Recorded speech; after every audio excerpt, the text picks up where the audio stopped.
This is the retaliation that was expected. So far, so good. No casualties, so far as we know. Next at 5, the latest on the conflict in the Middle East as we see the first signs of retaliation from Iran after the U.S. bombing of nuclear sites on Saturday. Thunderstorms are rapidly developing across southwestern Wisconsin. We have the latest severe thunderstorm warnings, and we're keeping an eye on the potential for some rotation in some of these storms. Plus, why the liquor license for Monkey Shine's Bar in Fitchburg may be in jeopardy. You're watching News 3 Now at 5. Thanks for staying with us at 5, everyone. Iran has launched an attack on a U.S. base in Qatar in response to the U.S. strikes on key Iranian nuclear sites over the weekend. And we have the latest from Capitol Hill, where members of Congress will be briefed tomorrow on the U.S. operation. Iran launched short and medium-range missiles at the Al Udeid Air Base in Qatar Monday. It's the largest U.S. military base in the Middle East. The attack came in retaliation for U.S. strikes on 3 key Iranian nuclear sites. A U.S. defense official says there have been no reports of any U.S. casualties. This is the home of U.S. Central Command. There are a range of critical assets at this base, drones, aircraft, and more. President Trump visited the air base outside Doha just over a month ago, where he told U.S. troops this. I will never hesitate to wield American power if it's necessary to defend the United States of America or our partners. The attack happened just as President Trump was set to meet with his national security team. Diplomatic sources tell CBS News Iran's retaliation was expected and calibrated. Lawmakers on Capitol Hill are mostly divided along party lines over President Trump launching the military strikes, but one Republican says Congress needs to vote. On social media, Republican Thomas Massie of Kentucky wrote, quote, "Under the War Powers Act, the president is required to withdraw from hostilities in Iran within 60 days unless he gets a vote of Congress." Others are standing by the president's decision. Given the situation that we're looking at right now, I'm going to give the benefit of the doubt to the president and the administration.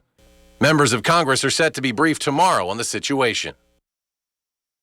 And in a signal that Iran measured its response to the U.S. attack, Tehran said it launched the same number of missiles on Al Udeid Air Base that the U.S. used to strike those Iranian targets. And as this conflict unfolds 10,000 miles away from Madison, we asked some city residents for their views about this recent string of escalations.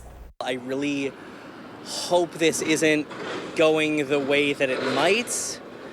I have family in the military. I'm very concerned about them possibly seeing action overseas. I hope we've done enough, that's all.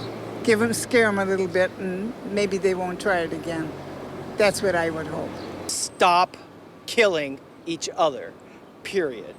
And then regime change in Washington, D.C., but yeah, stop killing each other. On the social media platform X, Wisconsin 8th District Congressman Tony Weed says he is grateful that our brave men and women in uniform were not harmed. I'm praying for their continued safety and for Iran to come to the table and negotiate peace. Congressman Derek Van Orden of Wisconsin's 3rd District reacted to the news saying, quote, "May God protect our service members." And we will continue to find more lawmaker reaction as well as follow the developing story right here and on our app. Just search Channel 3000 wherever you get your mobile apps. Going from an alert day for the heat to an alert day for storms, here's Alex in studio with a first warn forecast, watching some storms right now, Alex. Yes, we do have severe thunderstorm warnings in effect till 5:45 p.m. for Crawford, Richland, and Vernon counties. This is radar indicated winds of 60 miles per hour. Communities in the path of this part of this line of severe thunderstorms brings this into Richland Center here in approximately 7 minutes at 5:09 p.m. Then over towards Ithaca, Muscoda, and then the Reedsburg as we approach the end of our 5 o'clock newscast. We have another severe thunderstorm warning, radar indicated Adams and Juneau County for 60-mile-per-hour winds. There's also the threat, it says here, tornado possible. But first, let me put some communities that are in the path of this severe thunderstorm. This would bring this into Preston momentarily here in about 2 minutes, and then over towards Del Prairie and Oxford as we approach the middle and the end of our newscast. Just taking a brief look at wind tracker on this storm here. The area of potential rotation and it is there. We were noting this before and having conversations with the National Weather Service, would be just west of Adams, just east of Quincy. This is where we're seeing air moving towards the radar and air moving away from the radar. Again, at this point in time, the National Weather Service feels that this particular part of the thunderstorm is in a stable environment, meaning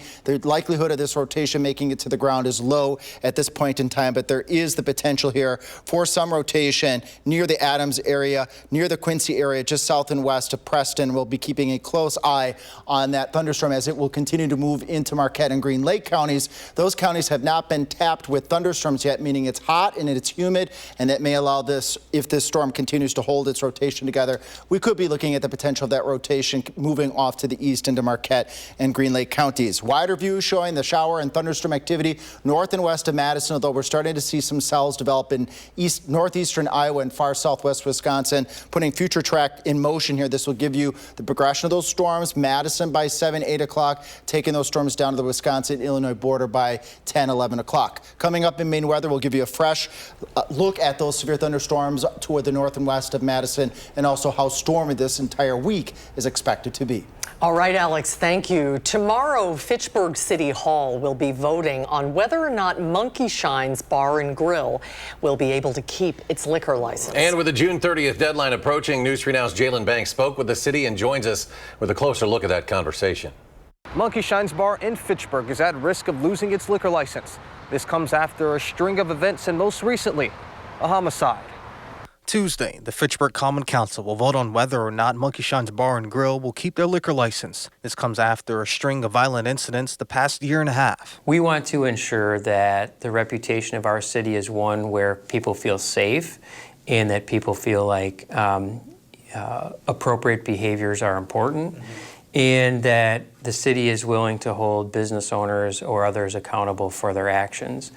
In December of 2023, a shooting occurred in the parking lot of the bar. In May of 2024, a 39-year-old woman was stabbed also in the parking lot of the bar.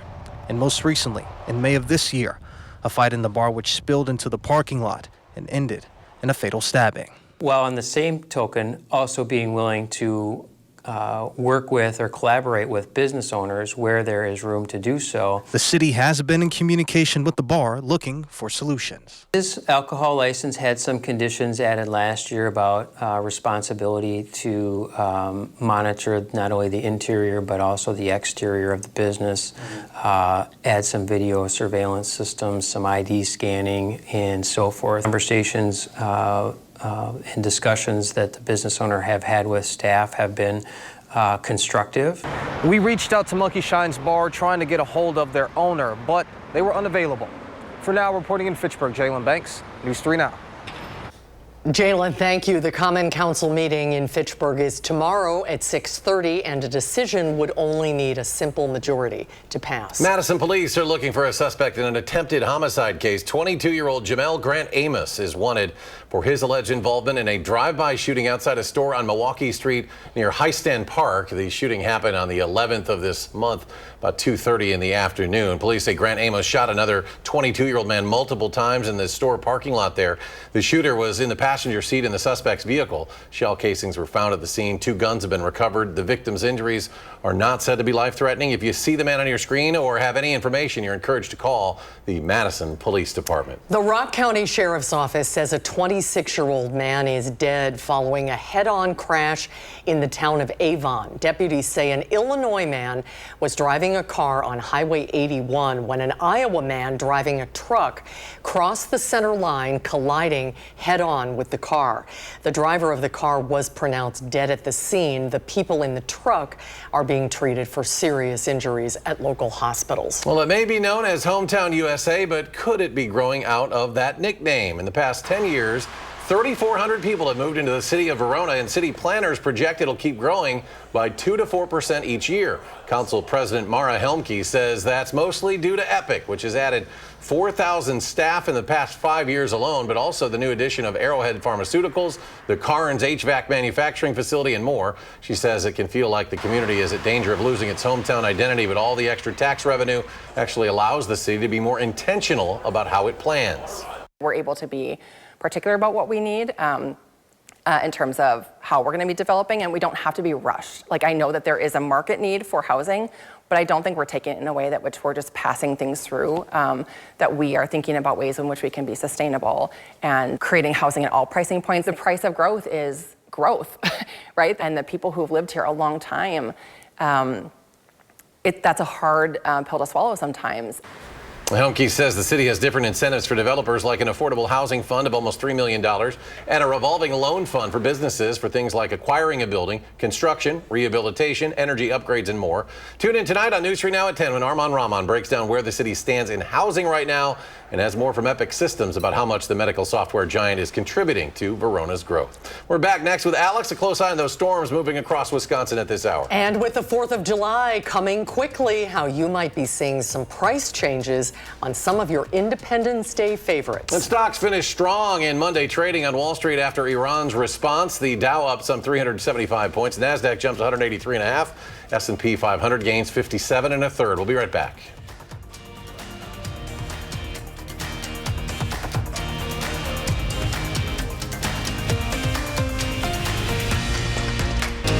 You're watching News 3 Now at 5.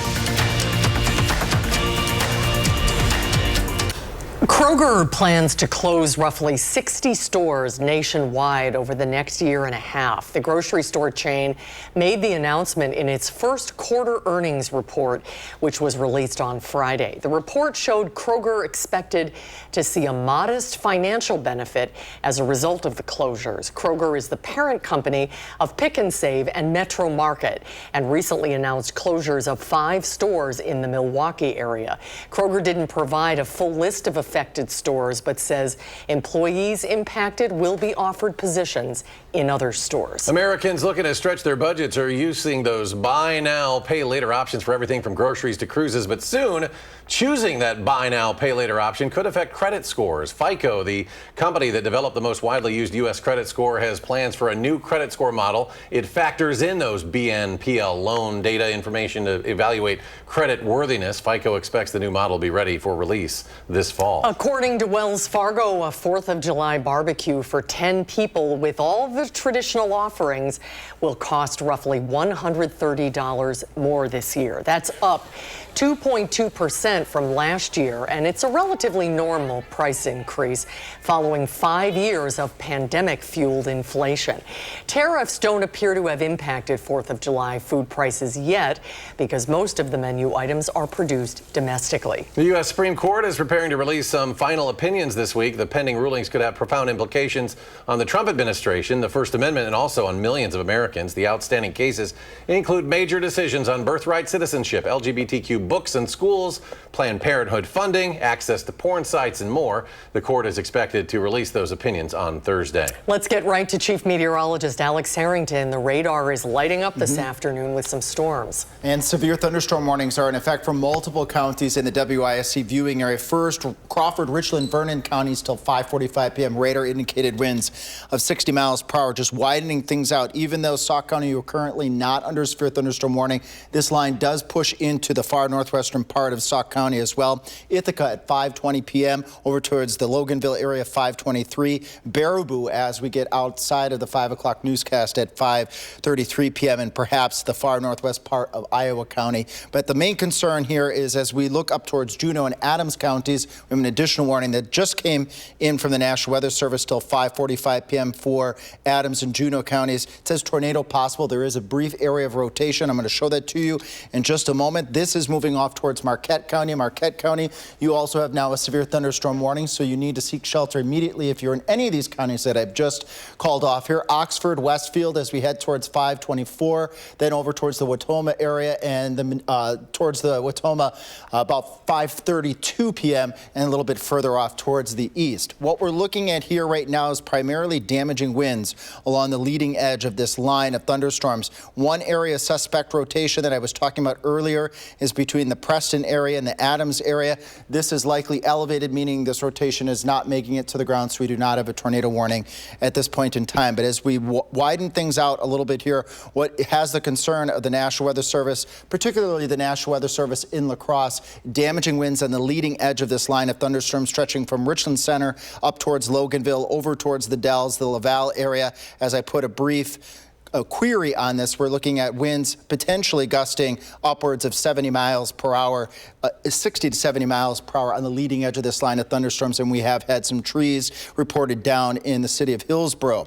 So this line of thunderstorms, again, continues to press off towards the east, and we have additional thunderstorms developing in eastern Iowa and over parts of southwest Wisconsin that will likely see this entire line of thunderstorms consolidate and then sweep off towards the south and towards the east, affecting Madison, eventually in all of southern Wisconsin. But again, the counties that I just mentioned, you need to seek your sturdy shelter right now. Stay away from windows, and we are keeping an eye on that area of potential rotation in Juneau and Adams counties right now. Thunderstorms just north and west of Madison, stretching over towards Dodgeville, according to Future Track at 6:30. By the time we get to 9, 10 o'clock, that whole line pushes to the south to the Wisconsin-Illinois border. But then as we have warm, humid air moving up over this front that's pulling through the area, we could still see a couple of scattered thunderstorms across the area tonight.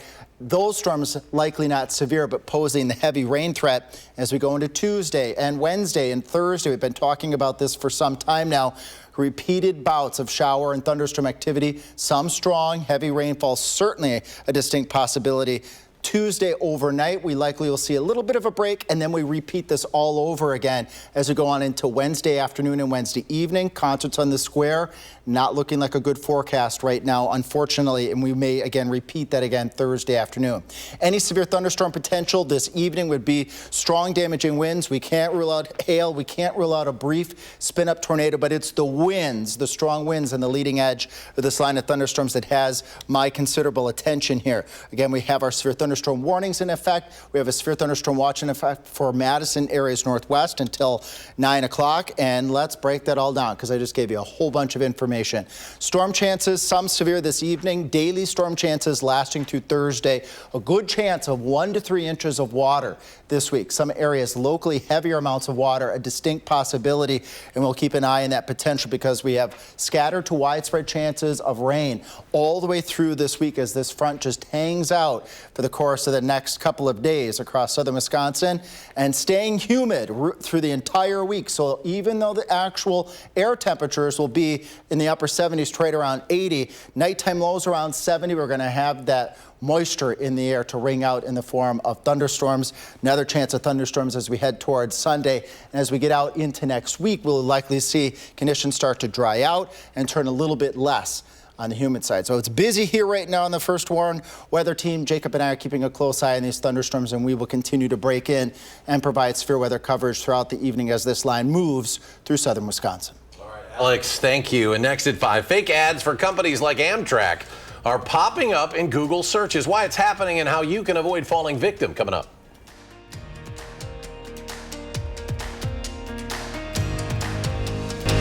You're watching News 3 Now at 5. Well, it's the most popular search engine and one of the most profitable companies in the world. So why does Google sell ads to people claiming to be companies that they are not? Tim McNicholas has the answer. When I'm not reporting the news, I'm a frequent Amtrak rider.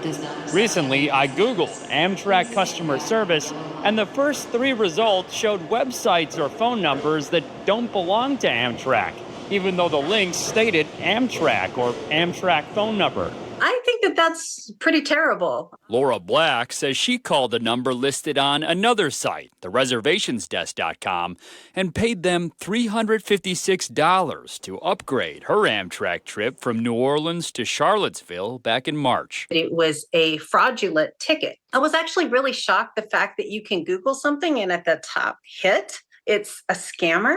Like, how does that happen? Amtrak and Google both describe the listings as, quote, scams. So how do they rise to the top of the search results? Turns out they are sponsored listings or ads, and the tech giant says they've suspended the accounts.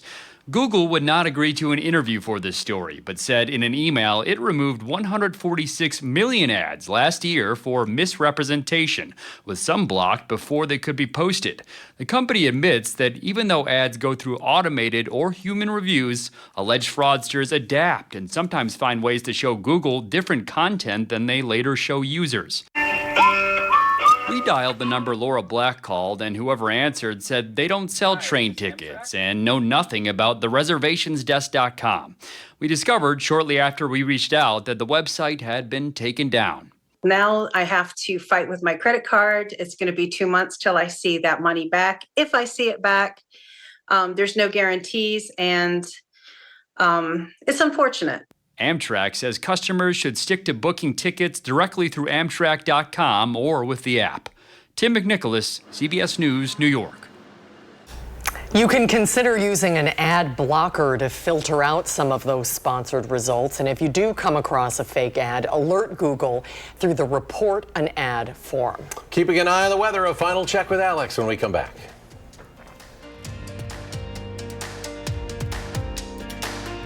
Bravery and quick thinking prevents a tragedy at a church in Michigan. We'll have the details. And our Lonnie Quinn brings the heat with the latest on a dome of warm air that settled over a third of the country. More than 200 temperature records could be broken. Where will it be the most severe? That's tonight on the CBS Evening News. And coming up next hour on News 3 Now, the sale of a Sauk County nursing home has fallen through. The residents call this a win against privatization. The future of the county-owned site's up in the air. Stay with us for News 3 Now at 6. And Alice is here with a final check of the weather. Yes, lots of severe thunderstorm warnings in effect with this line of thunderstorms that has a history of producing damaging winds up to 60 miles per hour. Some damage reported with trees down in the Hillsborough area just moments ago. 5:45 p.m. for Crawford and for Richland counties. I mentioned Sauk and Columbia counties. You likely would get a warning too. That's till 6:15 p.m. again for radar indicated winds, and have had observations of damage in the Hillsborough area as well. Adams County till 5:45 p.m. and then just recently added, we have Marquette County until 6:15 p.m. We put a line and track this whole line of thunderstorms as it presses off towards the south and towards the east. It brings us in the Buena Vista area here, and just now, Portage at 5:38 p.m., Lake Wisconsin by 5:49 p.m., and then in the Spring Green area near the Wisconsin River as we start to approach this 6 o'clock hour. Additionally, some thunderstorms are popping up out ahead of this line of thunderstorms. It could be good news, could zap some of the energy from this line of thunderstorms. But we'll be keeping a close eye on this line of thunderstorms, and we'll be breaking in as necessary as we continue to track it across southern Wisconsin. CBS Evening News starts in just a couple moments. You want to stick around for that.